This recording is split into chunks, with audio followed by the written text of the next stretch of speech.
শুভ সন্ধ্যা। প্রতিদিনের সংবাদ চ্যানেলে সবাইকে জানাই স্বাগত। আজ রবিবার 10 আগস্ট নিয়ে আসলাম আপনাদের জন্য আজকের কয়েকটি খবর।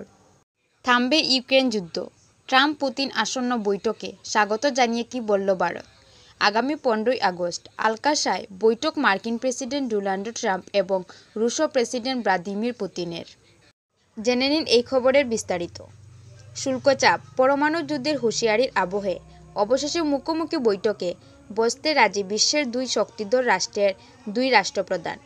আগামী 15 আগস্ট আলকাশায় আলোচনা টেবিলে বসতে চলেছেন মার্কিন প্রেসিডেন্ট ডোনাল্ড ট্রাম্প এবং রুশ প্রেসিডেন্ট ভ্লাদিমির পুতিন। তাদের এই বৈঠককে স্বাগত জানালো ভারত। শুক্রবার বিদেশ মন্ত্রকের তরফে মুখপাত্র রণধীর জয়সওয়াল এ নিয়ে বিবৃতি দেন। এই মুহূর্তে আরেকটি বড় খবর হলো নিখোঁজ ধনকর কপিল সিব্বলের দাবি ঘিরে শোরগোল দ্বারস্থ শাহের। কি জানিয়েছেন সিব্বল, জেনে নিন বিস্তারিত। প্রাক্তন উপরাষ্ট্রপতি জগদীপ ধনকরের কোনো খোঁজ পাওয়া যাচ্ছে না, যোগাযোগও করা যাচ্ছে না তার সঙ্গে। শনিবার এমনটাই দাবি করলেন কংগ্রেসের রাজ্যসভার সাংসদ তথা ভারতীয় আইনজীবী কপিল সিব্বল। এমনকি বিষয়টিকে নিয়ে তিনি কেন্দ্রীয় স্বরাষ্ট্রমন্ত্রী অমিত শাহের দ্বারস্থ হয়েছেন বলেও জানা গিয়েছে। ভারতের উত্থান মানতে পারছেন না সবকা বস, শুক্লযুদ্ধে আমেরিকাকে কটাক্ষ রাজনাথের। দেশের কৃষকদের স্বার্থের সঙ্গে আপোষ নয়, আগেই বলেছেন প্রধানমন্ত্রী নরেন্দ্র মোদী। জেনে নিন এই খবরটির বিস্তারিত।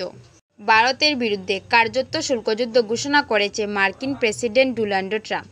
রাশিয়ার থেকে জ্বালানি তেল কেনার অপরাধে 50% শুল্ক চাপিয়েছে মার্কিন প্রশাসন। আজ ট্রাম্পের এই সিদ্ধান্তের বিরুদ্ধে মুখ খুললেন কেন্দ্রীয় প্রতিরক্ষা রাজনাথ সিং।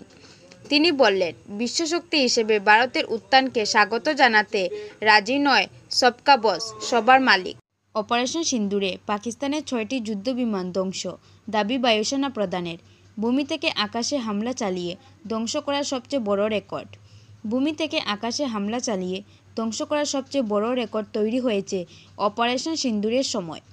ওই সময় 4 দিনের সংঘর্ষে মোট 6টি পাকিস্তানি বিমান ধ্বংস করেছে ভারতীয় বায়ুসেনা।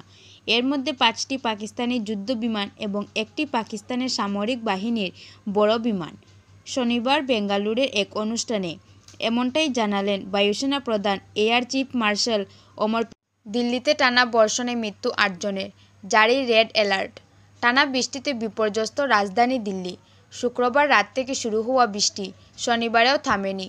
দক্ষিণ পূর্ব দিল্লির যৌতুপুরের হরিনগরে এক পুরনো মন্দিরের পাঁচিলের একাংশ ভেঙে চাপা পড়ে মৃত্যু হয়েছে 2 শিশুসহ 8 জনের।